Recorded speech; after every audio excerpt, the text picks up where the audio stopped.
মুসলমান বাবা, আল্লাহ কাদেরকে সফল বললেন? আল্লাহ কোন গুণওয়ালাদেরকে সফল বললেন? আল্লাহর আদালতে কে সফল হয়ে যায়? এরে মুসলমান বাবা, সফলতার ব্যাখ্যা বলতে গিয়ে মহান রব্বে কারীম আল্লাহ কয়, গোলাম এই দুনিয়ার জমিনে আমি আল্লাহ পাক মানুষকে বানাইলাম, এই দুনিয়াতে আমি আল্লাহ পাক মানুষকে সৃষ্টি করা মানুষকে পাঠায়া দিলাম। ওই মানুষটা তার নিজেকে তখন সফল বলতে পারবে যেই মানুষটা দুনিয়ার জমিনের মধ্যে থাকতে, যেই মানুষটার জিন্দেগীর সমস্ত চাহিদা পূরণ হয়, যেই মানুষটা যা চায় তা পাওয়া যায়, যেই মানুষটা দুনিয়াতে থাকতে এরকম কোন কষ্টের সম্মুখীন হয় না, এরকম কোন মুসিবতের সম্মুখীন হয় না। আমার বাবা, এই দৃষ্টিকোণ থেকে আমরা কেন, এই দৃষ্টিকোণ থেকে আমরা কেন বাবা, এই দৃষ্টিকোণ থেকে আল্লাহ পাক জমিনে যত নবী আলাইহিস সালাম পাঠাইলেন, এই দৃষ্টিকোণ থেকে আল্লাহ পাক কোন নবী রাসূলকে দুনিয়ায় সফল বানায় না, কাউকে বানায় নাই। যেমন একটা কথার জবাব আপনারাই দেন, এই মাসআলা আপনারাই হল করবেন। বলেন তো, এই পৃথিবীতে আদম সফিউল্লাহ থেকে নিয়ে আমার আপনার পয়গম্বর পর্যন্ত যত নবী আলাইহিস সালাম আসছে, আপনারা আওয়াজ করে বলেন তো, এই পৃথিবীতে আসার পরে নবীদের দুঃখ এবং কষ্ট ছিল কি ছিল না? না আরেকটু আস্তে কোন ছিল কি ছিল না? এই পৃথিবীতে আসার পরে নবীরা অসুস্থ হয়েছে কি হয় নাই? এই পৃথিবীতে আসার পরে নবীরা শত্রুর সম্মুখীন আওয়াজ করে বলেন তো হয়েছে কি হয় নাই? তাহলে এই দৃষ্টিকোণ থেকে পাইলাম মহান রব্বে কারীম আল্লাহ কোন নবী আলাইহিস সালাতু ওয়াস সালামকে পরিপূর্ণ সফলতা দেয় নাই। এমন কি বাবা, সিরাতে মুগলতাই একটা কিতাব আছে, সিরাত ইবনে হিশাম, সিরাতের বিশাল এক গ্রন্থ আছে, যে কিতাবের মধ্যে লিখছে এমন কি আমার আপনার পয়গম্বর মুহাম্মদুর রাসূল আল্লাহর কাছে যখন যা চেয়েছেন, আল্লাহর কাছে যখন যা কামনা করেছেন, আল্লাহ সাথে সাথে আমার আপনার পয়গম্বরকে দান করে নাই, আমার আপনার নবীকে আল্লাহ সাথে সাথে দেন। যেমন এর জ্বলন্ত প্রমাণ উদাহরণ আমি আপনাদের দিচ্ছি, নাহলে আপনারা বলবেন যে নবী আলাইহিস সালাতু ওয়াস সালামদেরকে আল্লাহ এত মহব্বত কইরা, এত মায়া কইরা, এত মনোনীত কইরা বানাইছে, আর নবীদের চাহিদা আল্লাহ পুরা করে নাই। আমার ভাই, সিরাতে মুগলতায়ের মধ্যে আসছে আল্লাহর পয়গম্বর আলাইহিস সালাতু ওয়াস সালামের একজন সম্মানিত চাচা, যার নাম আবু তালেব। আপনাদের জানা থাকলে বলেন তো, আবু তালেব মৃত্যুর আগে মুসলমান হইছেনি? কথা কয় না রে, আপনারা ওয়াজ শুনবেন নি তো? কথা কন না হইছেনি? আবু তালেব কালিমা পড়ছেনি? সিরাতে লিখছে যে আবু তালেব নবী আলাইহিস সালাতু ওয়াস সালামের এরকম তৃতীয় অভিভাবক ছিলেন, 3 নম্বর অভিভাবক ছিলেন। কিভাবে? আল্লাহর পয়গম্বর আলাইহিস সালাতু ওয়াস সালাম এই পৃথিবীতে রাসূলুল্লাহ এখনো আসে নাই, আসার 6 মাস আগেই আল্লাহর পয়গম্বর তার বাবা হারায়া নবী আলাইহিস সালাম এতিম হয়ে গেছে। এক নাম্বার, অর্থাৎ নবীজি দুনিয়াতে আসার আগেই এতিম, 6 মাস আগে বাবা হারাইছে। পৃথিবীতে আইসা এরকম বাবার চাঁদ মাখা চেহারাটা আমার আপনার পয়গম্বর একবারের জন্য দেখে নাই। নবী আলাইহিস সালাম পৃথিবীতে আসলেন, পা পা হাঁটি হাঁটি করে বড় হলেন। ওখানে অনেক লম্বা চূড়া কথা যে কিভাবে রাসূলুল্লাহ বড় হলেন, কোথায় বড় হলেন। আমার ভাই, সিরাতের কিতাবের মধ্যে লেখছে নবী আলাইহিস সালাতু ওয়াস সালাম এই পৃথিবীতে আসার পর থেকে নিয়ে আল্লাহর পয়গম্বর দুনিয়ার থেকে বিদায় হওয়ার আগ পর্যন্ত এই পুরা সময়টা আল্লাহর নবী এই উম্মতের জন্য, এই কওমের জন্য, এই জাতির জন্য আল্লাহর পয়গম্বর আলাইহিস সালাম বারংবার বারংবার বারংবার নবী আলাইহিস সালাম চোখের পানি ছাড়া কাঁদছে, আর আল্লাহর পয়গম্বর উম্মতের জন্য মাগফিরাতের দোয়া করছে। সুবহানাল্লাহ। আমার ভাই, তো নবী আলাইহিস সালাম উম্মতের জন্য এত কান্না করছে, উম্মতের জন্য পয়গম্বর আলাইহিস সালাতু ওয়াস সালাম এত বেশি কাঁদছে যে অন্য কোন নবী আলাইহিস সালাতু ওয়াস সালাম তার জাতির জন্য, তার কওমের জন্য এত বেশি, উম্মতের জন্য এত বেশি কান্না করে। নবী আলাইহিস সালাতু ওয়াস সালাম এই প্রথম বাবা হারায় তিনি এতিম, এরপরে পা পা হাঁটি হাঁটি করে আল্লাহর পয়গম্বর আলাইহিস সালাতু ওয়াস সালাম কিছু সময় তার মা হযরত আমিনার দুধ পান করছে। এরপরে দ্বিতীয়বার নবী আলাইহিস সালাতু ওয়াস সালামকে সেই মক্কার অদূরে তায়েফ নগরী একটা এলাকা, সেই এলাকা থেকে হযরত হালিমাতুস সাদিয়া রাদিয়াল্লাহু তাআলা আনহা তিনি মক্কাতে আসছেন দুগ্ধপোষ্য শিশু নেওয়ার জন্য। ওই তায়েফের মহিলাদের সাথে আর আয়েশা কেউ এরকম ভাবে হালিমাতুস সাদিয়াকে কেউ এরকম ভাবে কোন সন্তান দেয় না। তার কারণ কি? বলে হালিমাতুস সাদিয়া দেখতে জীর্ণ শীর্ণ ছিল, তার দেহটা দুর্বল ছিল, আরে তার স্তনের মধ্যে এরকম দুধ শূন্য ছিল, এজন্য কেউ সন্তান দেয় না। আর নবী আলাইহিস সালাতু ওয়াস সালাম এতিম হওয়ার কারণে কোন তায়েফের মহিলারা আল্লাহর পয়গম্বরকে নেয় না। হালিমাকে দেয় না আর রাসূলুল্লাহকে কেউ নেয় না। হযরত হালিমাতুস সাদিয়া এই কথাটা কেন বুঝাইতেছি, শুধু নবীজির কষ্ট, নবীজির ব্যথা দিলের মধ্যে যে আছে এটা বোঝানোর জন্যই আমি এই তথ্যটা আপনাদেরকে শোনাইতেছি।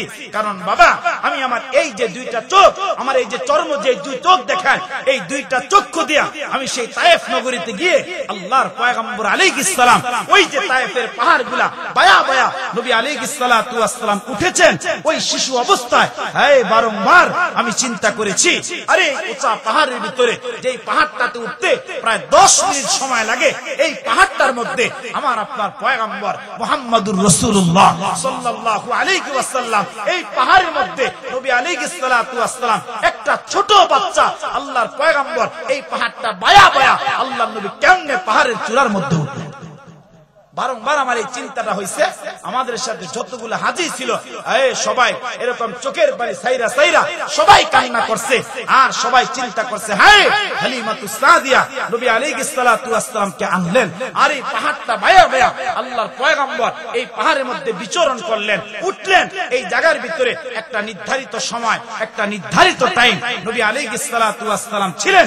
এখনো পর্যন্ত আপনারা যারা গেছেন হয়তো দেখছেন, ওই যেই জায়গার ভিতরে নবী আলাইহিস সালাম ঘুমাইছেন, যে ঘরের মধ্যে থাকছেন, এখন তো ঘরের চাল নাই, ঘরের কোনো এরকম দরজা জানালা নাই, শুধু ওই জায়গার ভিতরে পাথর দিয়া বেষ্টনী দিয়া আল্লাহর পয়গম্বর আলাইহিস সালাম ওই জায়গাতে ছিলেন। ওই জায়গাটার এরকম 3টা ঘরের চিহ্ন আছে। এখন অনেক হাজিরা ওই জায়গাতে গিয়া ওই নবীজি এখানে থাকছেন এই বরকতে সবাই 2 রাকাত নামাজ পড়ে ওই জায়গায় আল্লাহর কাছে দোয়া করে। সুবহানাল্লাহ। আরে মুসলমান বাবা, খুব ভালো করে কথাগুলা দিল দিয়া বুঝলেন। এ বাবা, হযরত হালিমাতুস সাদিয়া নবী আলাইহিস সালাতু ওয়াস সালামকে দেখা, আল্লাহর পয়গম্বরকে দেখা বাবা হালিমাতুস সাদিয়ার দিলের মধ্যে বড় মায়া হয়ে গেছে, বড় দয়া হয়ে গেছে। এবার হালিমাতুস সাদিয়া তাবুর মধ্যে আইসা তার স্বামীকে ডাইকা ডাইকা বলে, ওগো প্রাণের স্বামী শোনো, এরকম ভাবে মক্কা নগরীতে অনেক তালাশ করলাম, আমার জীর্ণ শীর্ণ দেহটা দেখা, আমার দুর্বল শরীরটা দেখা আমাকে কোন মানুষ তার দুগ্ধপোষ্য সন্তানগুলো আমার কাছে দেয় না, আমার কাছে কোন সন্তানকে লালন পালন করার জন্য দেয় না। কিন্তু স্বামী আমার শোনা, ওই যে মক্কা নগরীতে আব্দুল মুত্তালিব তার একটা নাতি আছে, তার নাম মুহাম্মদ। এত সুন্দর একটা চেহারা, ওই চেহারাটার মধ্যে তাকে আমার মনে হয়েছে এটা দুনিয়ার সাধারণ কোন বাচ্চা না। স্বামী আমার, একটা বার আপনি অনুমতি দেন, পারমিশন দেন, কেউ যখন আমাকে বাচ্চা দেয় না আর কেউ যখন মুহাম্মদকে নেয় না, ও আবার স্বামী আমাকে পারমিশনটা দেন, এই সন্তানটাকে তাহলে আমি নিয়ে যাই। এরে মুসলমান বাবা, তখন স্বামীটা অভয় দিয়া দিলেন, হে প্রাণের বিবি, যাও যাও যাও, মুহাম্মদ নামে সন্তানটাকে নিয়ে আসো, এরকম দুধ পান করানোর জন্য নির্ধারিত টাইমের জন্য তুমি নিয়ে আসো। মুসলমান বাবা, নবী আলাইহিস সালাম একটা বরকতের নবী ছিলেন, আল্লাহর পয়গম্বর রহমতের নবী ছিলেন। এবার হযরত হালিমাতুস সাদিয়া নিজে বয়ান করতেছে, বাবা হালিমাতুস সাদিয়া বলে, আমার আরেকটা সন্তান ছিল, তার নাম আবদুল্লাহ। আমার ওই সন্তানটা এই জায়গাতে আসার আগ পর্যন্ত একটা দিন আমি হালিমাকে ঘুমাইতে দেয় নাই, কারণ আমার স্তনের মধ্যে কোনো দুধ নাই। আমার ওই আব্দুল্লাহ এরকম দুধ পান করতে পারে নাই, খিদার কারণে আমার আব্দুল্লাহ বড় কষ্ট পেয়ে গেছে। কিন্তু ওই রব্বি কারিমের কসম করে কই, জগতের মানুষ, আমি যখন মুহাম্মদুর রাসূলুল্লাহকে যখন আমার কোলের মধ্যে উঠাইলাম, আল্লাহর এরকম একজন বরকতের নবী আমি যখন কোলের মধ্যে উঠাইলাম, মহান রব্বি কারিম আল্লাহ তার পয়গম্বরকে কোলের মধ্যে উঠানোর সাথে সাথে আল্লাহ পাক আমার বুকের মধ্যে দুধের জাওয়ার আল্লাহ দান করছে। সুবহানাল্লাহ। আল্লাহ পাক আমার দুটোটা স্তনের মধ্যে দুধের জওয়ার দিয়া দিলেন। ওই দিন আমার সন্তান আব্দুল্লাহ, আমার সন্তানটা তৃপ্তি সহকারে খাইলো, আমার আরেক সন্তান মুহাম্মদ খাইলো। ওই সময় আমি দেখলাম, আমি মুহাম্মদকে যখন আমার ডান পাশের স্তন থেকে যখন দুধ পান করাইলাম, আমি আবার যখন বাম পাশে যখন তার এরকম ভাবে মুখটা লাগাইতে চাইলাম, আমার সন্তান মুহাম্মদ বাম পাশের স্তন থেকে এক ফুটা দুধ খাইলো না। এরে মুসলমান বাবা, নবী আলাইহিস সালামকে এই ব্যাপারে প্রশ্ন করা হলে হযরত হালিমাতুস সাদিয়া কেডাইকে বলে, হে আম্মাজান শুনেন, একটা স্তনের দুধ খাইলাম, এটা আমার অধিকার, এটা আমার হক ছিল। মাগো, আমার আরেকটা ভাই আছে, তার নাম আব্দুল্লাহ, আর একটা স্তনে তো আমার ভাইয়ের হক আছে। কারণ আমি দুনিয়াতে আসছি এরকম ভাবে ভাইয়ের হককে আদায় করার জন্য। আমি দুনিয়াতে আসলাম মানুষের হক আদায় করার জন্য। আমি দুনিয়াতে আসলাম প্রতিবেশীর হক আদায় করার জন্য। হে আম্মাজান হালিমা, এক স্তনের দুধ এটা আমার বন্টন, তাই আমি খাইলাম। আর এক স্তনের দুধ এটা আমার ভাই দুধ ভাই আব্দুল্লাহর বন্টন, সে খাবে। আল্লাহর পয়গম্বর ছোট্ট অবস্থায় নবী আলাইহিস সালাম তাম দুনিয়াবাসীকে আল্লাহর পয়গম্বর আমানত শিখাইছে, আমানত শিখাইছে। আমার ভাই, এখন তো বর্তমানে আমার এই দুনিয়ার জমিন থেকে আমানত চলে গেছে। এখন আমানতদারি এই দুনিয়াতে নাই বললেই চলে, কথা কয় না। আমানত এখন বর্তমানে এই আমানতদারি দুনিয়াতে নাই বললেই চলে। তো নবী আলাইহিস সালাতু ওয়াস সালামকে হালিমাতুস সাদিয়া নিয়ে গেছে। এখানে অনেক লম্বা চড়া ইতিহাস আছে, তবে আমি যেটা বুঝাইতে চাই, হালিমাতুস সাদিয়া নির্ধারিত টাইমে দিয়া গেলেন। আবার যেই কোন একটা অসুস্থতা বেদির কারণে, মক্কাতে মহামারীর কারণে আবার হযরত আমিনা হালিমার কাছে উঠায় দিলেন। নবী আলাইহিস সালাতু ওয়াস সালাম কে এরকম নির্ধারিত সময় দিয়া গেছে। আল্লাহর পয়গম্বরের বয়স বাড়তেছে বাড়তেছে, আর বাড়তে বাড়তে রাসূলুল্লাহর বয়স হয়ে গেছে 6 বছর। কয় বছর? কথা কয় না রে, 6 বছর। ওই সময় আল্লাহর নবী একদিন কাঁদতেছে, আর ডাইকা ডাইকা বলে, মা, আমি আমার বাবাকে দেখলাম না, আমাকে একটু আমার বাবার কবরটা, আমার বাবা কোন জায়গায় ঘুমায় ওইটা দেখানোর জন্য মা একটু আমাকে নিয়ে যাও না। সুবহানাল্লাহ, জোরে কোন। আরে মুসলমান বাবা, খুব ভালো করে কথাগুলা দিল দিয়া বুঝবেন। এ বাবা, নবী আলাইহিস সালাতু ওয়াস সালাম যখন কান্না আরম্ভ করলেন, আল্লাহর পয়গম্বর যখন বাবা এরকম তার বাবা হযরত আব্দুল্লাহকে দেখার জন্য যখন হাউমাউ করে কান্না আরম্ভ করলো, বাবা হযরত হালিমাতুস সাদিয়া নয়, হযরত আমেনা, নবী আলাইহিস সালাতু ওয়াস সালামের জন্মদাত্রী মা আমেনা, এবার সাথে সাথে আব্দুল মুত্তালিবের কাছে চলে গেলেন। আর ডাইকা ডাইকা বলতেছেন, হে আব্বাজান, আপনার নাতি মুহাম্মদ এরকম তার বাবার কবর দেখার জন্য, তার বাবার কবরটা দেখার জন্য আপনার নাতিটা বড় পাগল হয়ে গেছে, এরকম কান্না করতেছে। বাবা বলেন বলেন আমি এখন কি করব? হযরত আব্দুল মুত্তালিব বাবার ডাইকা ডাইকা বলে, আমেনা, আমার নাতি তো তার বাবাকে দেখে নাই, আমার নাতিটা দুনিয়াতে আসার আগেই তো সে এতিম হয়ে গেল। যাও যাও, আমার নাতিটাকে তার বাবার কবরে বসে নিয়ে যাও, তো তার বাবার মাকবারাটা দেখায় আনো। এরে মুসলমান বাবা, যেই কথাটা বুঝাইতে গিয়া বাবা কথাটা আমি লম্বা করে ফেললাম। হযরত আমেনা এবার উম্মে আইমানকে নিয়ে, আল্লাহর পয়গম্বরকে নিয়ে বাবা নবী আলাইহিস সালামের বাবার কবরের দিকে রওনা হয়ে গেছে। এবার কবরটা দেখাইয়া ওই বাবার কবরে বসে দাঁড়াইয়া আপনার আমার পয়গম্বর কান্না করলেন, আমার আপনার পয়গম্বর জোরে কান্না করলেন। বাবা এবার যখন কবরটা দেখা, যখন হযরত আমেনা যখন সন্তানকে নিয়ে আসতেছে, বাবা ওই মদিনার অদূরে একটা জায়গা আছে যার নাম আবওয়া নামক স্থান। ওই জায়গাটার মধ্যে হযরত আমেনা অসুস্থ হয়ে গেলেন। ওই জায়গার মধ্যে আয়েশা আমেনা যখন অসুস্থ হয়ে পড়ে গেলেন, এরে মুসলমান বাবা, হঠাৎ করে হযরত আমেনার অসুস্থতার অনেক বাইরে গেছে। বাবা এবার হযরত আমেনা উম্মে আইমানের হাতের মধ্যে দইরা ডাক দেয়, উম্মে আইমান শোনো, এই যে আমার সন্তান মুহাম্মদকে তোমার হাতের মধ্যে উঠাইয়া দিলাম, আমার সন্তানটা এতিম, আমি আমেনা মনে হচ্ছে আর দুনিয়াতে থাকবো না, আমি মনে হচ্ছে রব্বি কারিমের ডাকে চলে যাই, আমার সন্তানটাকে তোমার হাতের মধ্যে উঠাইয়া দিয়া গেলাম। এরে উম্মে আইমান, আমার সন্তানটাকে তার দাদা আব্দুল মুত্তালিবের কাছে পাঠাইয়া দিবা, আব্দুল মুত্তালিবের কাছে তাকে পৌঁছাইয়া দিবা। কিতাবের মধ্যে প্রমাণ করে নবী আলাইহিস সালাতু ওয়াস সালামের মা ওই জায়গায় হযরত আমেনা রাদিয়াল্লাহু তাআলা আনহা বাবা তিনার ইন্তেকাল হয়ে গেছে। আল্লাহর পয়গম্বর কান্না করে। এটা নবী আলাইহিস সালাতু ওয়াস সালামের এতিম হওয়ার 2 নাম্বার ওয়াকিয়া। তৃতীয় নাম্বার, নবী আলাইহিস সালাম এরকম চলে গেলেন আব্দুল মুত্তালিবের ঘরে, তৃতীয় অভিভাবক আব্দুল মুত্তালিব 2 বছর পর্যন্ত আমার আপনার পয়গম্বরের খেদমত করলেন। 2 বছর পর্যন্ত বা আব্দুল মুত্তালিব নবী আলাইহিস সালামের সেবা করলেন। 2 বছর পরে আব্দুল মুত্তালিব দুনিয়া থেকে চলে যায়। আব্দুল মুত্তালিবের সাকরাত আরম্ভ হয়ে গেছে। এখন আব্দুল মুত্তালিবের দিলের মধ্যে বড় টেনশন, ওনার দিলের মধ্যে বড় চিন্তা। বারংবার আব্দুল মুত্তালিব আকাশের মধ্যে তাকাইয়া আব্দুল মুত্তালিব ডাইকা বলতেছে, হাই আমি তো দুনিয়া থেকে চলে যাব, আমি কার হাতের মধ্যে আমার নাতি মুহাম্মদকে আমি কার হাতের মধ্যে উঠায়া দিব?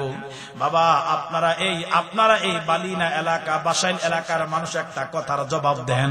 আমাদের এলাকার মধ্যে অনেক বাবা এখনো জিন্দা আছে, যেই বাবার মাজারটা কুজা হয়ে গেছে, বাঁকা হয়ে গেছে, বয়সটা 60, 70, 80 বছর হয়ে গেছে, দেখবেন বাবা এখনো বাবাটা জিন্দা আছে, ওই বাবার টাকলা নওজোয়ান যুবক ছেলেটা কবরে চলে গেছে। এরকম ঘটনা সমাজের মধ্যে আছে না নাই? কথা বলতে হবে, আছে না নাই? মুসলমান বাবা সন্তানকে বিয়ে করাইছে, মাত্র 2টা সন্তান হয়েছে, অর্থাৎ দাদির নাতি হয়েছে, ওই সন্তানের ঘরের সন্তান, অর্থাৎ এরকম দাদার নাতি হয়েছে। আপনারা আওয়াজ করে বলেন তো বাবা, দাদা দাদির দিলের মধ্যে নাতিদের জন্য মায়াটা কম না বেশি? কথা কয় না। মুসলমান কেমন বেশি অনেক দাদাকে দেখছে বাজারে চলে যায়, কমাস কম যদি 100 টাকার বাজার করে, দেখবেন বাবা 100 টাকার বাজার থেকে দাদা এরকম 5 টাকা বাঁচায়, আর বাঁচাইয়া নাতির জন্য চকলেট নিয়ে আসে, নাতির জন্য বিভিন্ন মজা নিয়ে আসে। কেন কয় বাড়িতে আসলেই তো নাতিরা জাবরা ধরবে, বলবে দাদা আমার জন্য কি আনছো? কথা কয় না। মুসলমান দাদা দাদির দিলের মধ্যে নাতির জন্য বড় মায়া, নানা নানির দিলের মধ্যে নাতির জন্য বড় মায়া, আব্দুল মুত্তালিবের দিলের মধ্যে বড় মায়া। এর মুসলমান বাবা আব্দুল মুত্তালিব চিন্তা করতেছে বাবা, এমত অবস্থায় চিন্তা করে আব্দুল মুত্তালিব ওনার সন্তান থেকে একটা সন্তান ছিল যার নাম আবু তালেব। সুবহানাল্লাহ কোন? আবু তালেবকে নবী আলাইহিস সালাতু ওয়াস সালামের সামনে আনলেন, আর আবু তালেবকে ডাইকা বলে, এ সন্তান শোনো, আমার দিলের মধ্যে বড় টেনশন, আমার দিলের মধ্যে বড় চিন্তা, কারণ আমার সাকরাত আরম্ভ হয়ে গেছে, আমি তো দুনিয়ার থেকে চলে যাব। তবে সন্তান আমার দিলের মধ্যে যে টেনশন, আমি চলে গেলে আমার নাতিটার অবস্থা হবে কি? কারণ আমার নাতি এতিম, আমার নাতিটার দিলের মধ্যে বড় ব্যথা, তার বাবা দুনিয়ায় এসে দেখতে পারে নাই। এরে সন্তান আমি তোমার হাতের মধ্যে উঠা দিতে যাই, আমি তোমার হাতের মধ্যে তার অভিভাবকত্বের দায়িত্বটা দিতে যাই। বলো বলো সন্তান বলো, তুমি কি তাকে দেখভাল করে রাখতে পারবা কিনা বলো? মুসলমান বাবা শুধু দাদাদের দিলের মধ্যে মায়া আছে এরকম নাই, চাচাদের দিলের মধ্যে বলেন তো মায়া আছে না নাই? কথা কয় না। মায়া কিন্তু অনেক বেশি আমার আব্দুল মুত্তালিব। এই কথা বলার সঙ্গে সঙ্গে আবু তালেব বাবার হাতের মধ্যে ধরে ডাক দেয়া কয়, বাবা আপনার চিন্তা করার কোনো কারণ নাই বাবা, আপনার টেনশন করার কোনো কারণ নাই, আমি আপনাকে অভয় দিয়া দিচ্ছি বাবা, আপনি চলে গেল, আমার এতিম ভাতিজার দায়িত্বটা আমি আবু তালেব আমার কাঁধে উঠায় নিলাম, আমি তার দায়িত্ব উঠায় নিলাম। আমার ভাই এরকম ভাবে কিতাবের মধ্যে আসছে, হাদিসের কিতাব প্রমাণ করে যে আব্দুল মুত্তালিবের সন্তান আবু তালেব নবী আলাইহিস সালাতু ওয়াস সালামের দায়িত্বটা নিয়ে কেমন মুহাব্বত করছে, কেমন ভালোবাসছে। কিতাবের মধ্যে লিখছে যে আবু জাহেল একবার আয়েশা আবু তালেবকে ডাইকা কয়, আবু তালেব তোমার ভাতিজাকে সাবধান করো, সে এমন এক ধর্মের দাওয়াত দেয়, আরে সে আমাদের বাপ দাদা ধর্মে চুনকানি দেয়, তাকে সাবধান করে দাও। আর তাকে বলো সে যদি চন্দ্র চায় তার হাতে চন্দ্র দিব, সে যদি রাজত্ব চায় রাজত্ব দিব, সে যদি সুন্দর নারী চায় নারী দিব, সে যদি টাকা পয়সা চায় সব দিব, সম্পদ চায় সব দিব, কিন্তু এরপরে তাকে নিষেধ করা সে যেন তার মিশনকে বাস্তবায়ন না করে। আবু জাহেল যখন এই কথা আয়েশা আবু তালেবের কাছে বলছে, এবার আবু তালেব ডাইকা কয়, আবু জাহেল যেই কথা বলছো এই পর্যন্ত স্টপ, এই পর্যন্তই থাকো, আমার ভাতিজা সাধারণ কোন ভাতিজা নয়, আমার ভাতিজা সাধারণ কোন ইনসান নয়, সাধারণ কোন মানুষ নয়, আমার ভাতিজা যেই দাওয়াত দেয়, আরে তার দাওয়াতটাই সঠিক এবং সত্য। সুবহানাল্লাহ। আর এই দিক দিয়া আবু জাহেল চলে গেছে, কারণ মিশন তো বাস্তবায়ন করতে পারে নাই, চলে গেছে। নবী আলাইহিস সালাতু ওয়াস সালাম আসলেন, এবার চাচা তার ভাতিজার হাতের মধ্যে ধইরা এবার ডাইকা কয়, ভাতিজা যেই দাওয়াত দিতেছো দিতে থাকো, শোনো আমার দেহের মধ্যে এক জাররা পরিমাণ, এক বিন্দু পরিমাণ, এক ফোঁটা পরিমাণ রক্ত থাকা অবস্থায় কেউ তোমার গায়ের মধ্যে একটা ফুলের আঁচড় দিবে, আমি আবু তালেব জিন্দা থাকতে এটা কখনো হবে না। কেউ তোমাকে ফুলের আঁচড় দিবে, তার দেহ থেকে আমি আবু তালেব কল্লাটা আলাদা করে দিব। আল্লাহু আকবার। আরে মুসলমান বাবা, খুব ভালো করে কথাগুলা দিল দিয়া বুঝবেন। এ বাবা, আবু তালেব নবী আলাইহিস সালাতু ওয়াস সালামের দায়িত্ব গ্রহণ করলেন। মুসলমান বাবা, নবী আলাইহিস সালামের সারা জিন্দেগীর একটা আকাঙ্ক্ষা ছিল, একটা আশা ছিল বাবা, যে তার চাচা আবু তালেব এরকম কালিমা পড়া মুসলমান হয়ে যাবে। কিন্তু মুসলমান, আপনারা আওয়াজ করে বলেন তো বাবা, আবু তালেব কালিমা পড়া মুসলমান হইছেনি? কথা কন না। মুসলমান বাবা, আবু তালেব কিন্তু কালিমা পড়া মুসলমান হয় নাই। আবু তালেব যেদিন দুনিয়ার থেকে চলে যাবে, নবী আলাইহিস সালাতু ওয়াস সালাম এরে মুসলমান বাবা আবু তালেবের মাথার কাছে বৈশা বৈশা কাঁদতেছিল আর বারংবার বলতেছিল, চাচা আমাকে আপনি এত মোহাব্বত করলেন, এত খেদমতটা চাচা আপনি আমার করলেন। চাচা, একটি মুহূর্তে আমি একটা দাওয়াত আপনাকে দেই, সারাটা জীবন আমি দাওয়াতটা দিলাম কিন্তু কালিমা পড়লেন না। চাচা, আজকে বিদায় লগ্নে আমি আপনাকে একটা অভয় দিতেছি। ও চাচা, একটা বার শুধু আপনি জবানটা দিয়া পড়েন লা ইলাহা ইল্লাল্লাহ, এতটুকু কথা শুধু আপনি জবানটা দিয়া পড়েন। হে চাচা শুনেন, এতটুকু কথা আপনি জবান দিয়া পড়বেন, আমি মুহাম্মদ আপনাকে অভয় দিলাম, কথা দিলাম, ওই কিয়ামতের ময়দানে আমি পয়গম্বর আপনাকে সুপারিশ করে আল্লাহর জান্নাতি বানায়া দিব। এরপরে কিন্তু বাবা আবু তালেব কালিমা পড়ে নাই। এরে মুসলমান বাবা, নবী আলাইহিস সালাম যখন কাঁদতেছিলেন, মহান রব্বে কারীম আল্লাহ ওই আরশে মুআল্লা থেকে আল্লাহ এই দৃশ্যটা যখন দেখতেছিলেন বাবা, এরকম ভাবে আল্লাহ পাকের বন্ধু কান্না করে, আল্লাহ পাকের পেয়ারা পয়গম্বর কান্না করতেছেন। এই দৃশ্যটা দেখে মহান রব্বে কারীম আল্লাহ, এরে মুসলমান বাবা, সাথে সাথে আল্লাহ পাক জিবরাইল আমিনকে পাঠিয়ে দিলেন। আল্লাহ পাক সূরাতুল কসসের 56 নম্বর আয়াতে কারিমা দিয়া পাঠিয়ে দিলেন।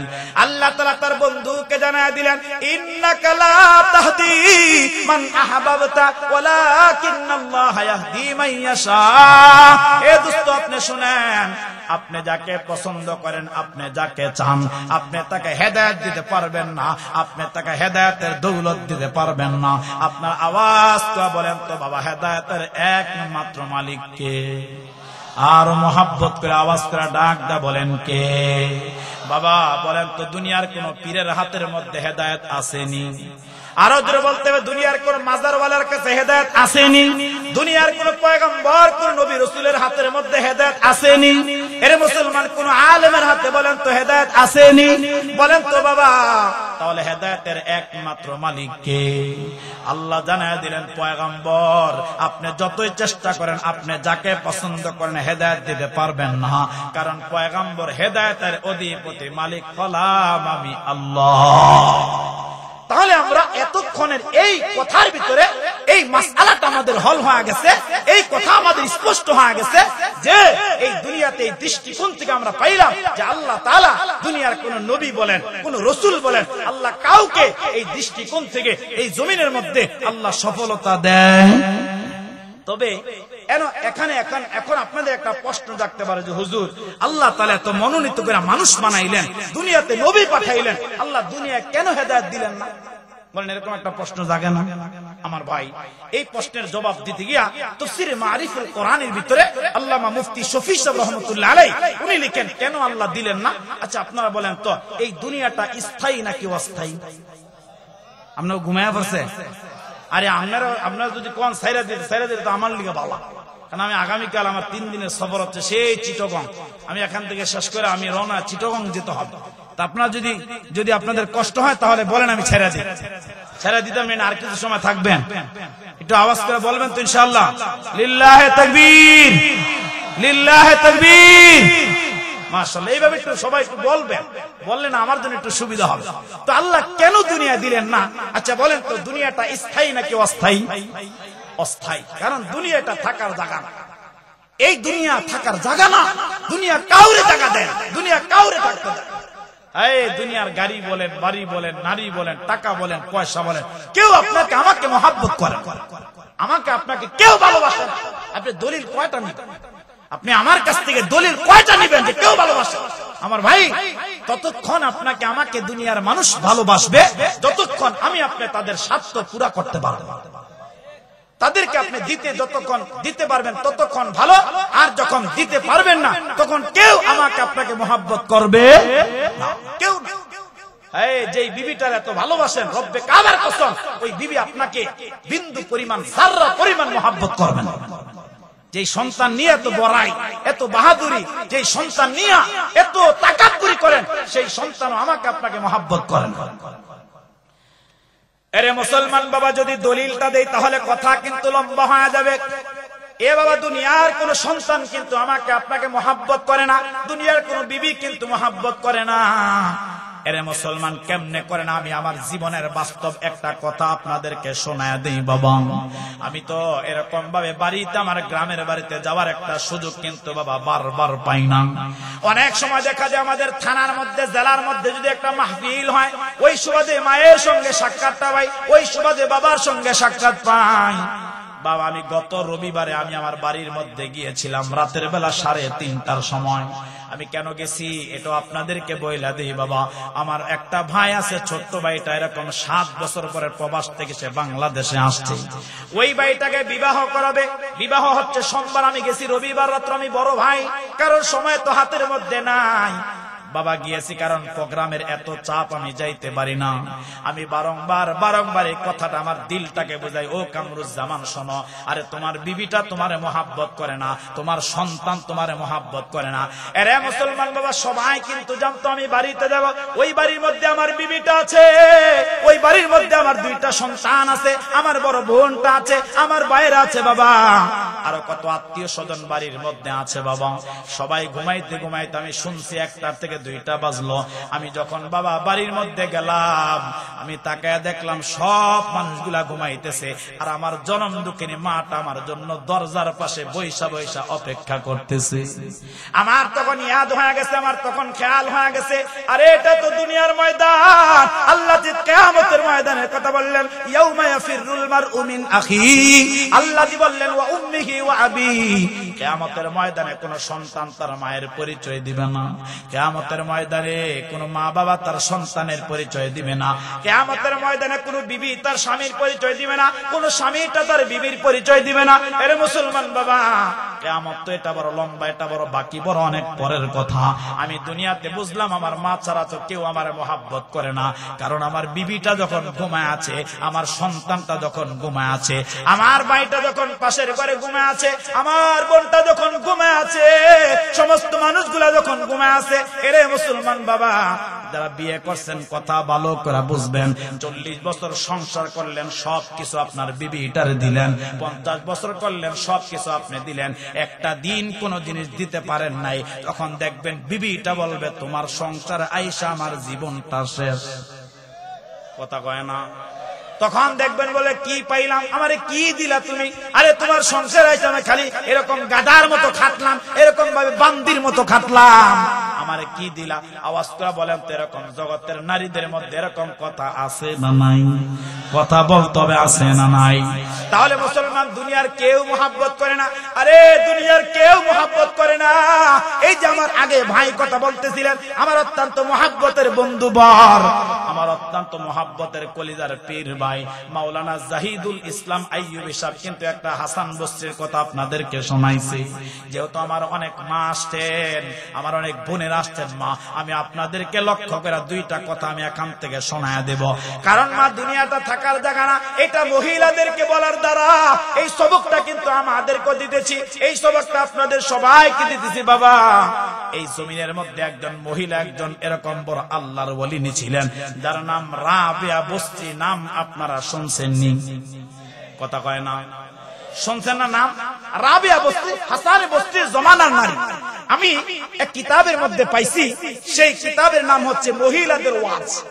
এই কিতাবের ভিতরে লেখছে যে রাবিয়া বস্তি আল্লাহর এমন একজন মাহবুব পেয়ারা বান্দিনী ছিলেন, যে রাবিয়া বস্তি রাত এবং দিন 24 ঘন্টা মিলে এই মহিলাটা 1000 রাকাত নফল নামাজ পড়ছে। সুবহানাল্লাহ। আর একটু আস্তে কোন মিয়া, তো জোরে কোন না সুবহানাল্লাহ। দাম দেখেন তাফসীর মাজহারির মধ্যে আল্লামা কাজী সানাউল্লাহ পানিপতি রহমাতুল্লাহ আলাইহি উনি লিখছে যে দুনিয়াতে কেউ যদি আশ্চর্য আল্লাহর কোন নিদর্শন, আল্লাহর কোন খবর শুই না, কোন মানুষ যদি একবার তার জবানটা দিয়া কয় সুবহানাল্লাহ, আল্লাহর পবিত্রতা ঘোষণা করে, বলে জমিন থেকে আকাশ পর্যন্ত এই 9 কোটি 30 লক্ষ মাইল ফাঁকা জায়গা, এই পুরা জায়গাটা আল্লাহ পাক বান্দার আমলনামায় আল্লাহ নেক দিয়া পুরা করে দেয়। জোরে কন্না, জোরে কন্না। এই দাম দেখেন, জান্নাত কামাই করা বড় সহজ আর জাহান্নাম কামাই করা বড় কঠিন। জান্নাত কামাই করা বড় সহজ আর জাহান্নাম কামাই করা বড় কঠিন। এখন আমরা কঠিনকে সহজ বানাইছি আর সহজকে কঠিন বানাইছি। কেমনে দেখেন? আচ্ছা বলেন তো, এই যে সুবহানাল্লাহ বলছেন, এক রিওয়ায়াতে আসছে পুরা ফাঁকা জায়গা ইবাদত আর নেক দিয়ে পুরা দিছে, আরেক হাদিসের মধ্যে আসছে একবার বলছেন আল্লাহ জান্নাতে একটা গাছ লাগায় দিয়েছে। সুবহানাল্লাহ। আয়ে তাহলে কত সহজ। একবার বলছি এমন একটা গাছ হইছে যেই গাছের ছায়াটা এরকম একটা তেজস্বী ঘোড়া 500 বছর দৌড়াইলো ওই গাছের ছায়াটা অতিক্রম করতে পারবে না। সুবহানাল্লাহ। তাহলে এটা সহজ না কঠিন? কথা কয় না রে, সহজ। দেখেন গুনাহ করা সহজ না কঠিন? কথা কয় না রে। আচ্ছা যারা সুদ খায় আপনার এলাকা আসেনি? আসেনি? থাকলে জোরে কইতো বা আসেনি। যারা সুদ খায়, আচ্ছা বলেন তো সুদ কি কেউ প্রকাশ্য খায়? সুদ কি কেউ প্রকাশ্য দিবালোকে মানুষের সামনে খায়? সুদের টাকা দেয়, সুদের টাকার সাক্ষী হয়, তাহলে গোপনে হয়। তাহলে গোপনে করতে গেলে সহজ না কঠিন? এরকম চিন্তা করে আরে এরকম সুদের টাকা লাগাইতেছি, কেউ নি দেখা ফেলে, আর কেউ এটা বলে ফেলে আমি এলাকার চিহ্নিত নাম করা সুদখোর হয়ে আছে। কথা কয় না। একজন জিনা করবে, জিনা মারাত্মক অপরাধ, কবিরা গুনার ভিতরে মারাত্মক গুনাহ, জিনার গুনাহ। এখন একজন জিনা করবে, আওয়াজ করে বলেন তো জিনা কি কেউ প্রকাশ্য দিবালোকে লোকালয়ের মধ্যে করে? কত এলাকা, কত চিন্তা, কত চেতনা যে করার জন্য, কত প্রস্তুতি, এরকম কত তার নিজেকে এরকম তৈরি করে, এরকম নির্জন জায়গা তালাশ করে, ঘর হলে দরজা জানালা সব লাগায়া, তার মধ্যে আবার পর্দা দিয়া লাগায়া এরকম নির্জন জায়গা তালাশ করে, তাহলে গুনাহ করা সহজ না কঠিন? আর জান্নাত কামাই করা বড় সহজ। আমার ভাই আল্লামা রশিদ আহমদ গঙ্গুহি রহমতুল্লাহি আলাইহি উনি ওনার কিতাবের মধ্যে লিখছে, কেউ যদি দুনিয়া থাইকা একবার বলেন তো আমাদের রব কে? আরো জোরে, জোর হলো না? আল্লাহ। এই যে একবার বলছেন না রশিদ আহমদ গঙ্গুহি, উনি ওনার কিতাবের মধ্যে বলছে, মালফুজাতের মধ্যে লিখছে, একবার যদি কেউ মুহাব্বত আর প্রেম আর ভালোবাসা নিয়ে আল্লাহর ডাক দেয়, আল্লাহ একবার ডাক দিছে, বলে ওই মানুষটার নাম আল্লাহ পাক সাথে সাথে তার জান্নাতের দফতরের মধ্যে উঠায়া দিছে। হায় দেখেন জান্নাত কামাই করা কেমন সহজ। আমার ভাই তাহলে যেই কথাটা বুঝাইতেছিলাম, আমি আপনাদেরকে 4টা টেনশনের কথা শোনাবো, যেই টেনশনগুলা আমাদের প্রত্যেকের দিলে থাকা দরকার, যেই টেনশনগুলা আমার প্রত্যেকটা মায়ের মধ্যে থাকা দরকার, যেই টেনশনগুলা আমার প্রত্যেকটা বোনের মধ্যে থাকা দরকার, প্রত্যেকটা বাবার মধ্যে, প্রত্যেকটা যুবক ভাইদের মধ্যে এই টেনশনটা থাকা দরকার। আমার ভাই হাসান বসরি রহমতুল্লাহ আলাইহির জমানায় একজন মহিলা ওয়ালি ছিলেন, যার নাম রাবেয়া বসরি রহমতুল্লাহ। অল্প বয়সে রাবিয়া বস্তির স্বামী মারা গেছে। অল্প বয়সে যেই নারীগুলার স্বামী মারা যায় তাদের জীবনটা বড় কষ্টের হয়। কথা কয় না? তাদের জীবন বড় কষ্টের হয়, কারণ যার স্বামী চলে গেছে সে বোঝে, কারণ এই পৃথিবীতে একটা নারীর জন্য মা বাবার পরে স্বামীর চেয়ে তার বড় আপন কেউ হয় না, কেউ হয় না। আর যদি কেউ দরদ দেখায়, কেউ যদি এরকম ভালোবাসা দেখায়, তাহলে এটা দেখায় একমাত্র তার নিজের স্বার্থ তার কাছ থেকে হাসিল করার জন্য। তো রাবিয়া বস্তির স্বামী মরে গেছে, আর হাসান বস্তির সংবাদ পাইলেন উনি এমন একজন কামিল বান্দি, উনি আল্লাহর এমন প্যার একজন বান্দি। এই সংবাদটা পায়া হযরত হাসান বস্রি চিন্তা করলেন, আরে এরকম একটা নারী যদি আমার ঘরের মধ্যে আমার বউ হয়ে আসে, তাহলে আমার ঘরটা আলোকিত হয়ে যাবে, আমার ঘরটা বেহেশত হয়ে যাবে। যেমন আমরা সবাই কিন্তু এরকম একটা চিন্তা করি কি করি না? যেমন বাবা ছেলেকে বিবাহ করাই অথবা মেয়েকে বিবাহ দিবে, দেখবেন বিবাহ করাইতে গিয়া সবাই কিন্তু একটা ভালো একটা দিনদার নামাজি কোরআন তেলাওয়াত করেনওয়ালা একটা মেয়ে তালাশ করে। কথা কয় না? ছেলে যদি ইয়াবাকুর হয়, ছেলে যদি নেশাকুর হয়, ছেলে যদি এরকম খারাপ হয়, এরপর বাবা চিন্তা করে একটা দিনদার মেয়ে তার ছেলের জন্য আনতে। কথা কয় না? ঠিক না বে ঠিক? তা রাবিয়া বস্রি এই সংবাদ শুনে হাসান বস্রি চলে গেছে। সফর করে বাড়ির মধ্যে গিয়া এবার পর্দার আড়াল থেকে ডাক দিলেন, রাবেয়া বাড়ির মধ্যে আছেন? বলে হ্যাঁ। এবার ঘরের মধ্যে ঢুকা পর্দার আড়াল থেকে এক ওলি আর আরেক ওলির সাথে কথা আরম্ভ হয়ে গেছে। সুবহানাল্লাহ। আরে মুসলমান বাবা, খুব ভালো করে কথাগুলা দিল দিয়া বুঝবেন। এ বাবা, এরে পর্দার আড়ালে আমার মা, আমার বোন, খুব ভালো করে কথাগুলা দিল দিয়া বুঝবেন। এ বাবা, হযরত রাবেয়াকে হাসান বসরি ডাইকা কয়, রাবেয়া এরকম যৌবন অবস্থায় অল্প বয়সে তো আপনার স্বামীটা মারা গেল। হে রাবেয়া, আমি এই জমানার মধ্যে তাসাউফের সবচাইতে বড় ইমাম, আমার নাম হাসান বসরি। মুসলমান বাবা হাসান বসরি ডাইকা বলে, শোনো, আরে তুমি যদি রাজি থাকো, তুমি যদি এরকম ভাবে এরকম সম্মতি থাকো, তাহলে আমি হাসান বসরি তোমাকে বিবাহ করতে চাই। বলো বলো তুমি রাজি আছো কিনা? মুসলমান বাবা এবার কথাটা শোনা মাত্র হযরত রাবেয়া বসরি হাউমাউ করে কান্না আরম্ভ করলেন। মুসলমান বাবা, এটা তো বড় আনন্দের কথা।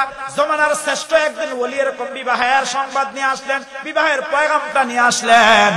এবার রাবেয়া বসরি ডাইকা ডাইকা বলে, ও আল্লাহর ওলি হাসান, শুনেন শুনেন, আপনি আমার কাছে বিবাহের পয়গাম নিয়ে আসছেন, এটা আমার জন্য বড় খুশনসিব, এটা তো আমার জন্য বড় আনন্দের কথা। কিন্তু হাসান বসরি শুনেন, আমার দিলের মধ্যে এমন বড় বড় 4টা টেনশন আছে, আমার দিলের মধ্যে বড় বড় 4টা পেরেশানি আছে। আমার এই 4টা পেরেশানি যদি আপনি দূর করে দিতে পারেন, আমার 4টা টেনশন যদি আপনি আমাকে মুক্ত করে দিতে পারেন, তাহলে আমার কোনো আপত্তি নাই হাসান, আমি আপনার সাথে বিবাহ বন্ধনে আবদ্ধ হয়ে যাইতে রাজি আছি। সুবহানাল্লাহ। কোন এরে পর্দার আড়ালে আমার মা, খুব ভালো করে কথাগুলা দিল দিয়া বুঝবেন। এ বাবা, হাসান বসরি ডাইকা বলে, রাবেয়া বলেন বলেন, কিসের এত টেনশন দিলের মধ্যে, কিসের এত চিন্তা আপনার দিলের মধ্যে, কিসের এত পেরেশানি আপনার দিলের মধ্যে, বলেন বলেন বলেন।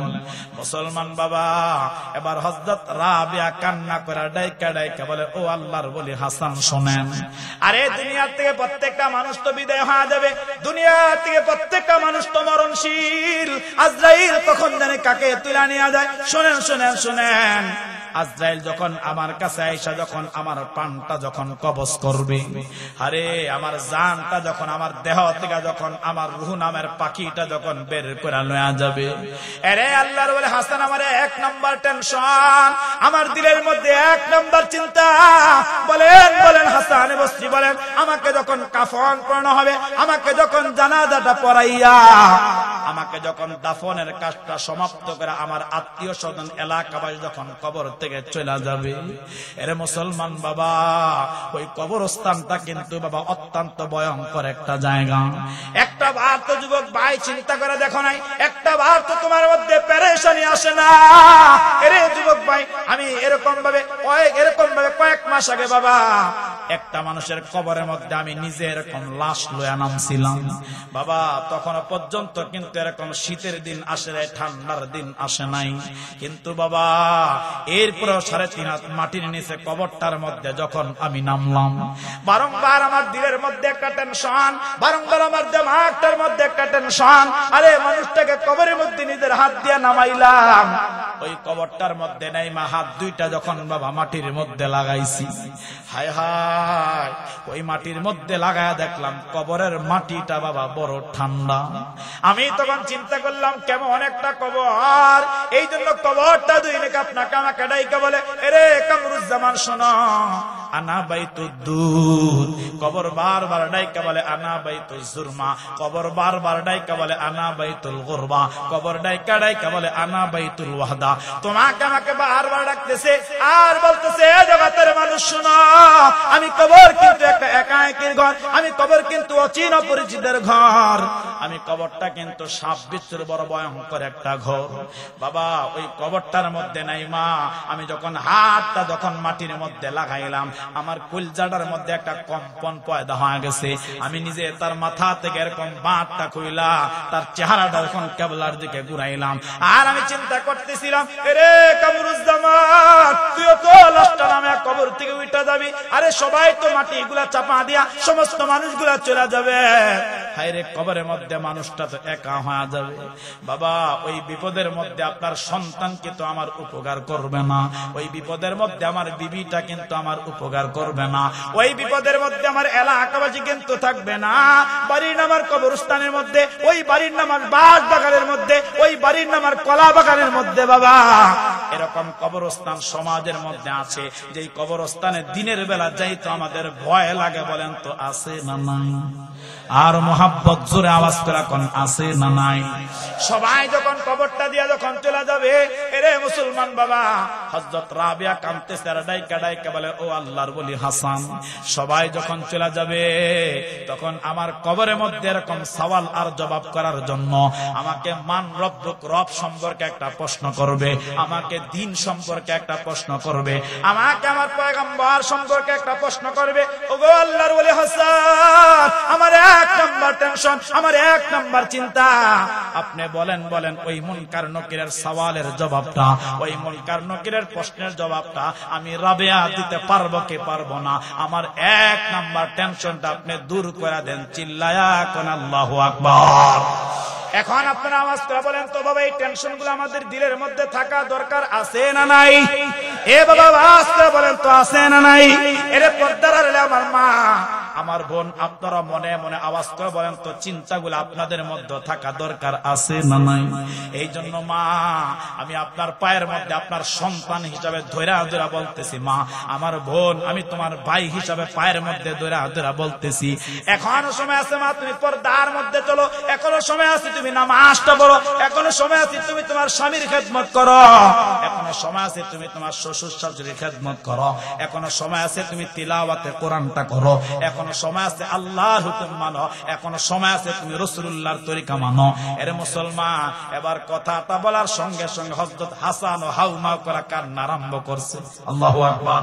হযরত হাসান বসে কান্না করে আর ডাইকা ডাইকা বলে, রাবিয়া, আরে তোমার মধ্যে যে টেনশনটা আছে, তোমার মধ্যে যে চিন্তাটা আছে, এই চিন্তাটা তো আমার মধ্যে আছে। ও রাবিয়া, বলো বলো তোমার 2 নাম্বার টেনশনটা কি?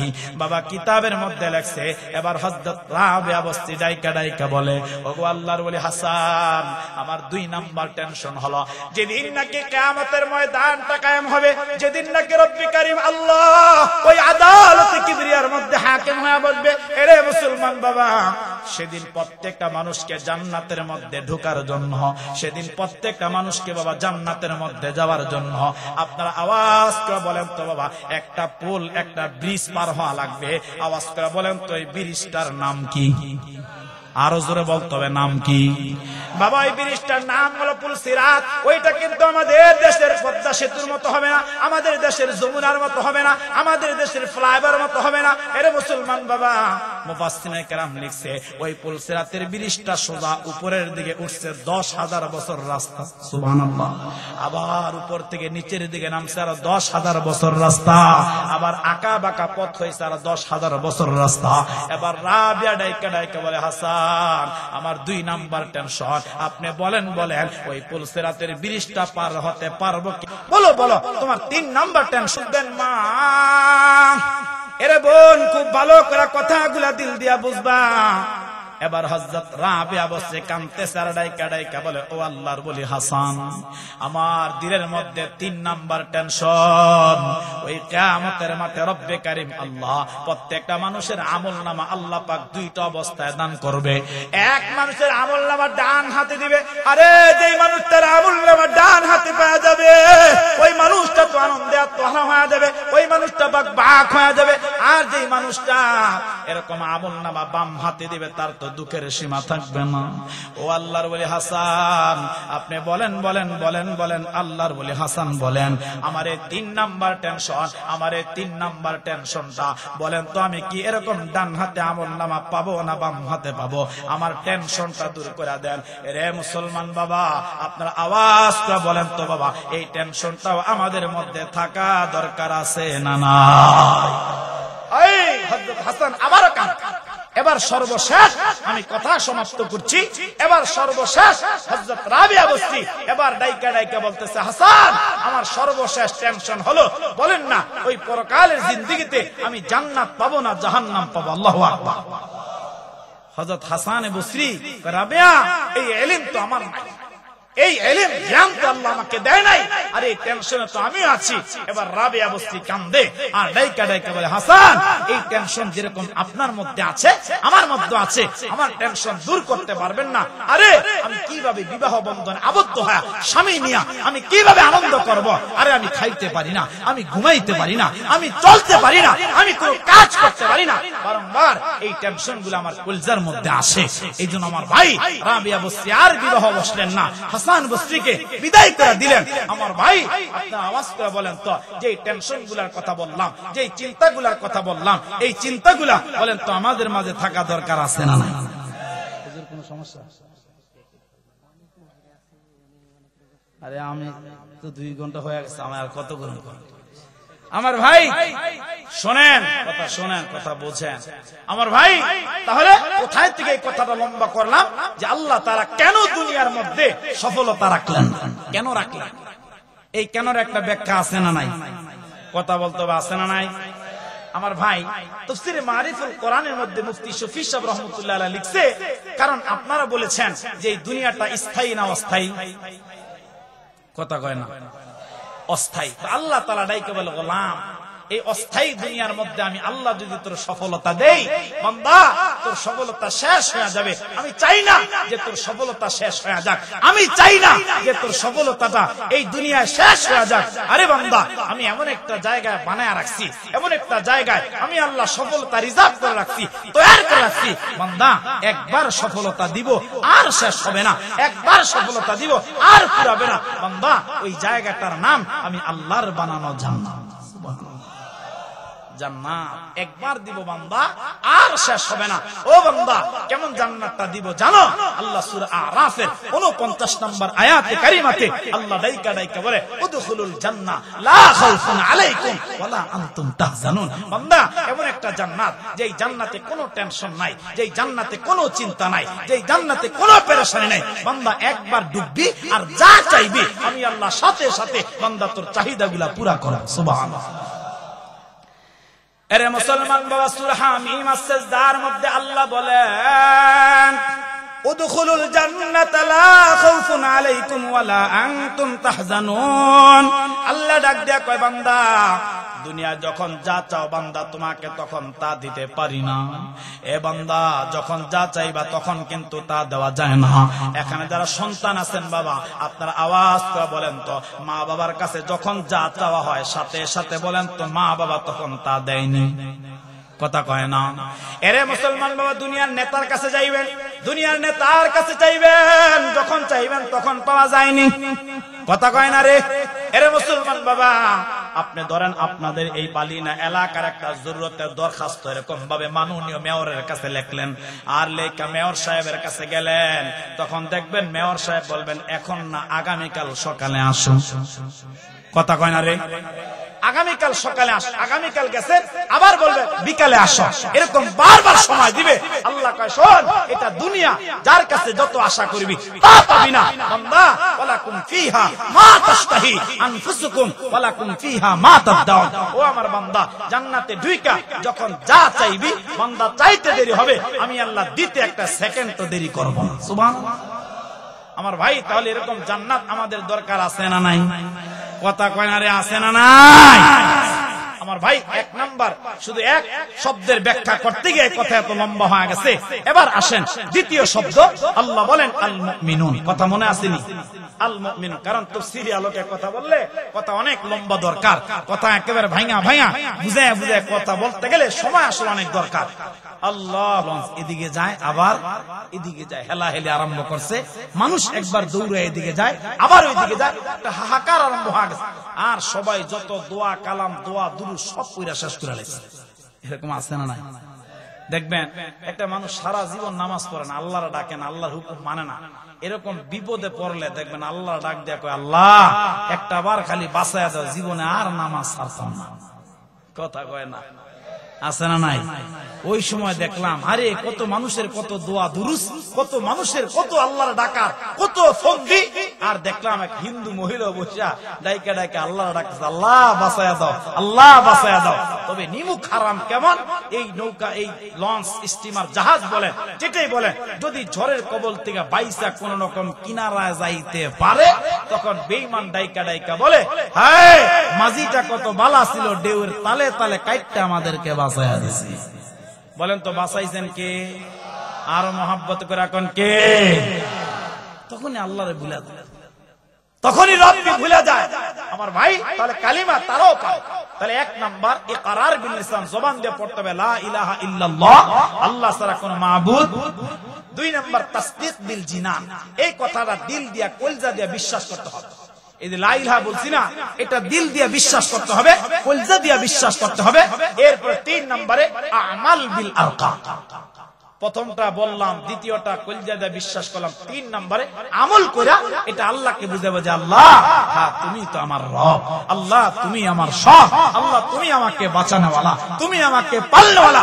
এই কথাটা আমলে পরিণত করা, এই তিন জিনিসের নাম হলো ঈমান। এরপর আসেন হযরত জিবরাইল আলাইহিস সালাতু ওয়াস সালাম একবার রাসূলুল্লাহর কাছে আয়েশা ডাইকা বলি, ইয়া রাসূলুল্লাহ, আমি আপনার কাছে জানতে চাই ঈমানওয়ালা কারা, আমি আপনার কাছে জানতে চাই মুমিন কারা। হাদিসে জিবরাইলের মধ্যে নবী আলাইহিস সালাতু ওয়াস সালাম, আমি এই 6টা মৌলিক কারণ বলেই আলোচনা শেষ করব, কারণ এই 6টা মৌলিক কারণ আমাদের প্রত্যেকের জন্য জানা জরুরি, জরুরি, একেবারে জরুরি। তো হাদিসে জিবরাইলের মধ্যে আসছে নবী আলাইহিস সালাম হযরত জিবরাইল আলাইহিস সালাতু ওয়াস সালামকে বললেন, জিবরাইল এরকম 6টা মৌলিক কারণ আছে, এরকম 6টা মৌলিক বিষয় আছে, এই 6টা মৌলিক বিষয় যারা কলজা দিয়া বিশ্বাস করবে, মানবে, ওই মানুষগুলাই হলো আল্লাহর আদালতে প্রকৃত ঈমানওয়ালা। সুবহানাল্লাহ। এরে মুসলমান বাবা, খুব ভালো করে কথাগুলা দিল দিয়া বুঝবেন। এ বাবা, নবী আলাইহিস সালাতু ওয়াস সালাম এক নম্বরে বললেন, এরে জগতের মানুষ, এরে আমার মায়ার উম্মতেরা শোনো, এক নম্বরে আল্লাহর পয়গম্বর 6টা মৌলিক কারণের এক নম্বর কারণটা ডাইকা ডাইকা বললেন। আল্লাহর পয়গম্বর বললেন, আন তুমিনা বিল্লাহ, এক নম্বরে আল্লাহর উপর বিশ্বাস স্থাপন করা, এক নম্বরে রব্বে কারিমের উপর ঈমান আনা। আওয়াজ করে বলেন তো বাবা, আমাদের রবের নাম কি? আর জোরে মুহাব্বতে ডাকদা বলেন, নামটা কি? এরে মুসলমান বাবা, বলেন তো আমাদের রব আল্লাহরে কখনো দেখা যায়নি? বলেন তো বাবা, আমাদের রবকে কখনো কল্পনা করা যায়নি? আমাদের রবকে বলেন তো কখনো অনুভব করা যায়নি? এরে মুসলমান বাবা, নবী আলাইহিস সালাতু ওয়াস সালাম ডাক দেয়া কয়, আনতুমিনা বিল্লাহ, আল্লাহকে ধরা যায় না, আল্লাহকে কল্পনা করা যায় না, আল্লাহকে অনুভব করা যায় না, আল্লাহকে না দেখা বিশ্বাস করার নাম হলো ঈমান। কারণ মুসলমান বাবা, আমাদের রব আছে, এটা আমাদের বিশ্বাস আছে না নাই? এর মুসলমান বাবা, যদিও আমাদের রবকে দেখা যায় না, যদিও আমাদের মালিককে ধরা যায় না, কিন্তু বাবা বলেন তো আমাদের রব, আমাদের আল্লাহর পরিচয় আছে না নাই? বাবা, এই জমিনের যেই বস্তুটার দিকে আপনি তাকাইবেন, আপনি যেই দিকে আপনার দৃষ্টিটা দিবেন না কেন, ওই দিকে কিন্তু বাবা আপনার আমার রব আল্লাহর পরিচয় বলেন তো আছে না নাই? বাবা, আপনি একটা গাছের মধ্যে তাকাইবেন, রবের পরিচয় আছে। আপনি একটা এরকম ভাবে একটা পাখির দিকে তাকাইবেন, ওই জায়গায় রবের পরিচয় আছে। এরে মুসলমান বাবা, আপনি আকাশের মধ্যে তাকাইবেন, রবের নিদর্শন আছে। আপনি চন্দ্রের দিকে তাকাইবেন, আপনি সূর্যের দিকে তাকাইবেন, আপনি তারকাপুঞ্জি গ্যালাক্সির মধ্যে তাকাইবেন। আওয়াজ করে বলেন তো বাবা, প্রত্যেকটা বস্তুর মধ্যে আল্লাহর পরিচয় আছে না নাই? মুসলমান বাবা, বস্তু বাদ দিলাম, আমাদের বডিটা, এই যে আমাদের দেহটা, এরে মুসলমান বাবা, আপনারা আওয়াজ করে বলেন তো আমাদের বডির মধ্যে আল্লাহর পরিচয় আছে না নাই? বাবা, এই যে একটা হাত আল্লাহ আমাকে দিলেন, দুইটা হাত আল্লাহ আমাকে দিলেন, এই যে আমাকে দুইটা চক্ষু দিলেন, আমাকে দুইটা কান দিলেন, আমাকে একটা নাসিকা দিলেন, আমাকে একটা জবান দিলেন, আমাকে আল্লাহ পাক একটা ব্রেন দিলেন, আকল দিলেন, আমাকে দুইটা পা দিলেন। এরে মুসলমান বাবা, আমাদের প্রত্যেককে আল্লাহ পাক বডির মধ্যে, স্ট্রাকচারের মধ্যে এই বস্তুগুলা দান করলেন।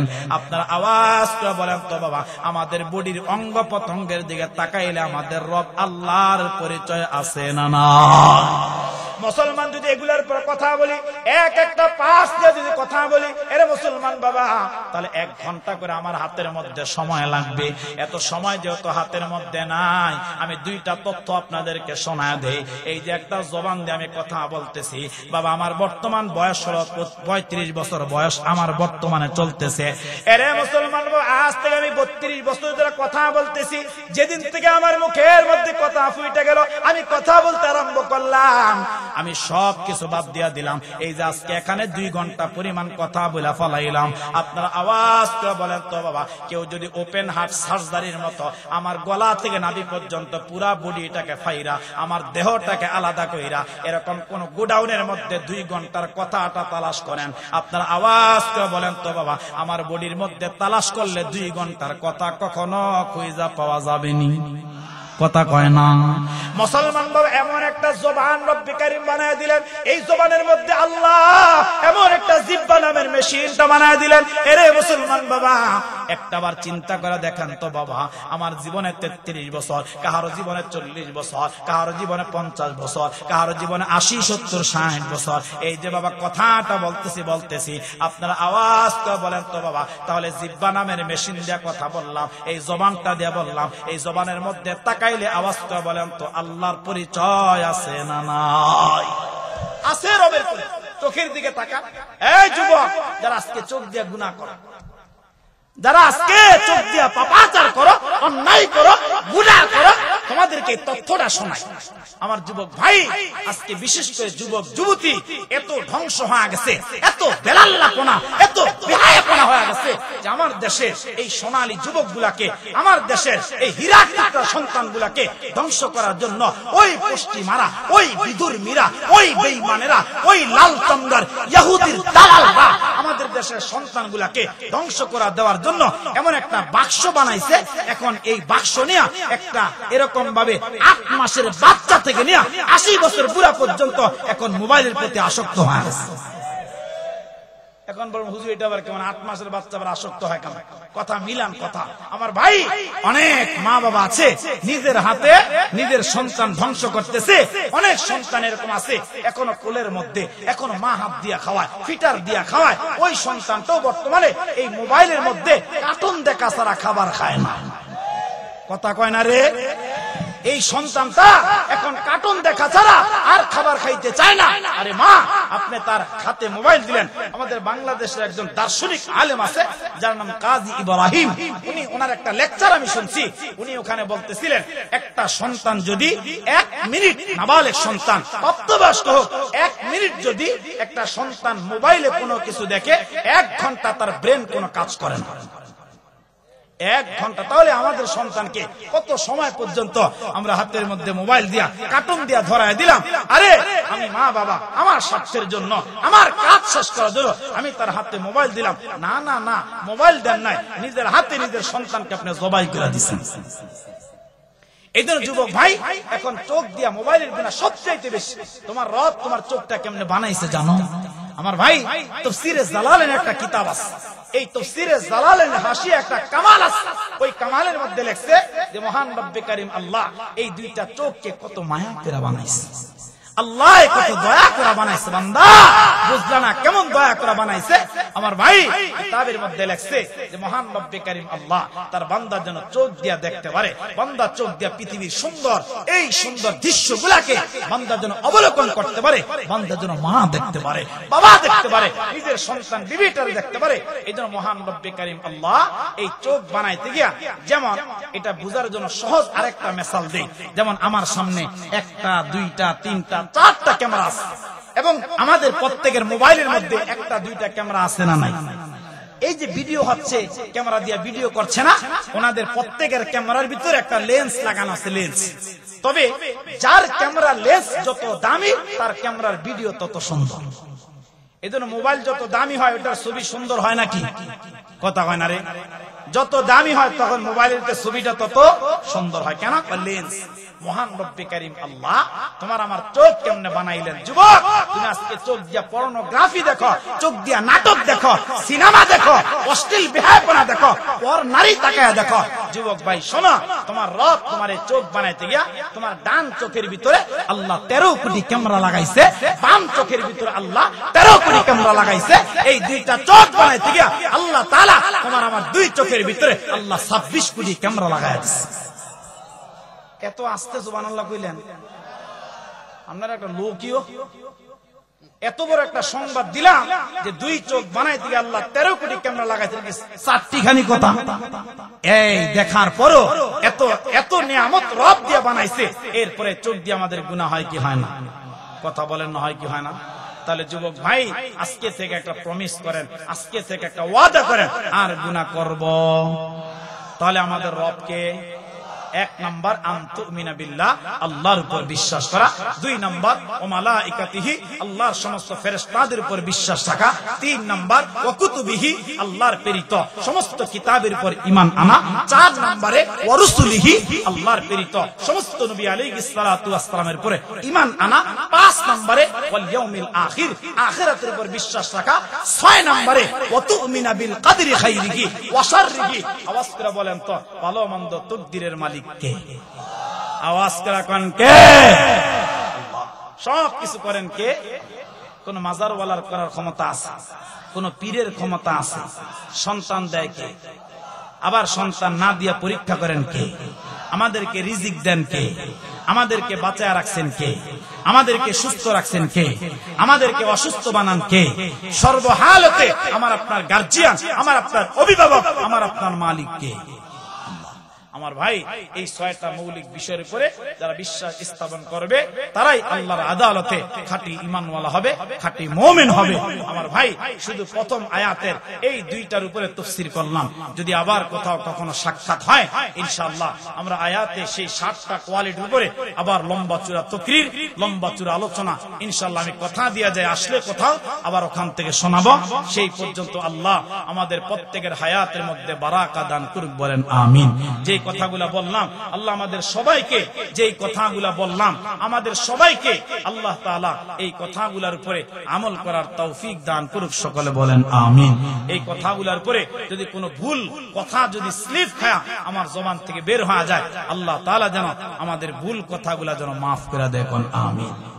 রব্বানা যালামনা আনফুসানা ওয়া ইল্লাম তাগফির লানা وترحمنا لنكونن من الخاسرين ربنا آتنا في الدنيا حسنة وفي الآخرة حسنة وقنا عذاب النار ربنا لا تزغ قلوبنا بعد إذ هديتنا وهب لنا من لدنك رحمة إنك أنت الوهاب اے خدا اے پاک رحمان و رحیم قاضی حاجات وہاب کریم دل میں ہے لاکھوں امیدی جلوگر دل میں ہے لاکھوں امیدی جلوگر हाथ उठाते शर्म आते ऐ मगर हमारे गुनाह से गरा है जमीन वलेकिन तेरा नाम गफूरुर रहीम बादशाह जुर्म मारा दरगुजार माँ गुनाहगारी में तू आमर्ज़गार तूने को कार्य माबद कर दए जुर्मे बे अंदाज़ा बेहद कर दए नफ्स शैता जद करी रहमान रहमतत बाशद शफात खाहिमान फेलिए ना दियो रे अल्लाह फेलिए ना दियो গুনাহ যত করছি আমরা ক্ষমা তুমি করিও। বান্দা আছে বন্দিগি নাই, শেষ করিলাম জিন্দেগি, জানি না হাসর মাঠে এ পাপীদের উপায় কি। রহিম রহমান নামে তোমায় নিয়েছি আল্লাহ মোরা মানিয়া, কেমনে মোদের জাহান্নামে ফেলিবা। মাফ কইরা দাও আল্লাহ, মাফ কইরা দাও, গুনাহ যত করছি আমরা ক্ষমা তুমি দাও। আয় আল্লাহ রব্বে কারীম ও মালিক, আয় আল্লাহ বালিনা দক্ষিণ পাড়া যুব সমাজ কর্তৃক আয়োজিত একদিন ব্যাপী ওয়াজ ও দোয়ার মাহফিল, আয় আল্লাহ এই চেয়ারের মধ্যে বসে উম্মতের যোগ্য যোগ্য উলামারা কোরআন হাদিসের জ্ঞান গর্ব আলোচনা করলো। আয় আল্লাহ অতবার আমি নাদান, আমি গুনাহগার আল্লাহ, আমার কোনো ইলম নাই, কোনো আমল নাই, কোনো যোগ্যতা নাই। ও রব্বে কারীম আল্লাহ, তোমার বান্দাদেরকে নিয়ে তোমার কালামুল্লাহর একটা আয়াতের উপর কিছু সংক্ষিপ্ত আলোচনা করলাম। আয় আল্লাহ অতবার আপনার মুহাব্বতের বান্দা বান্দি লইয়া, আয় আল্লাহ আপনার আলিশান দরবারে দুইটা হাত ভিক্ষুকের মতো কাঙ্গালের মতো বাড়াইয়া দিলাম। ও রব্বে কারীম আল্লাহ, খাস করে মালিক আমাদের প্রত্যেকের মুনাজাত কবুল কইরা লও। আয় আল্লাহ এই দোয়ার হাদিয়া লক্ষ লক্ষ কোটি কোটি গুণ বাড়াইয়া মক্কাওয়ালা নবী, মদিনাওয়ালা নবী, কুল কায়নাতের নবী, সরওয়ারে দু আলম পয়গম্বর রহমতের নবীর রওজা সোনার মদিনায় পৌঁছায়া দাও। আয় আল্লাহ নবীকে উসিলা বানাইয়া तमाम পৃথিবীর জমিনের নিচে আয় আল্লাহ যত মুসলমান নারী পুরুষ অন্ধকার কবরে চলে গেছে, ও রব্বে কারীম আল্লাহ তাদের প্রত্যেকের কবরে দোয়ার হাদিয়া পৌঁছায়া দাও। আয় আল্লাহ বিশেষ করে আমরা এখানে যারা হাত বাড়াইলাম, আল্লাহ আমি জানি না মাবুদ, আল্লাহ কোন মানুষটা জানি তার মায়ের চাঁদ মাখা মুখটা হারাইলো। আয় আল্লাহ কোন মানুষটা জানি তার বাবা হারাইলো। আয় আল্লাহ মা হারা বাবা হারা সন্তান নয় হাত বাড়াইলাম। আয় আল্লাহ এখানে এমন সন্তান হাত বাড়াইলো, আল্লাহ যেই সন্তানটা নাকি নিজের হাত দিয়া মা বাবার লাশ কবরের মধ্যে নামাইলো। আয় আল্লাহ যেই সন্তানটা নাকি মালিক, আয় আল্লাহ নিজের হাত দিয়া লাশ কবরের মধ্যে নামাইয়া আল্লাহ মাতার বাদ খুদা সন্তান দুই হাত দিয়া মা বাবার চেহারাটা কেবলার মুখী বানায়া দিছে। ও রব্বে কারীম আল্লাহ সন্তান হইয়া নিজের মা বাবার কবরে চাইপা চাইপা মাটি দিল। আল্লাহ ওই কবরে যখন মা বাবা দাফন করলাম, আল্লাহ একটা দিনের জন্য একটা মুহূর্তের জন্য কোন কবরবাসীর খবর পাইলাম না। আয় আল্লাহ রব্বে কারীম, আয় আল্লাহ আমাদের যাদের মা বাবা কবরে চলে গেল, আল্লাহ তাদের প্রত্যেকের কবরে দোয়ার হাদিয়া পৌঁছায়া দাও। আল্লাহ প্রত্যেকের কবর জান্নাতের আলা দরজা বানায়া দাও।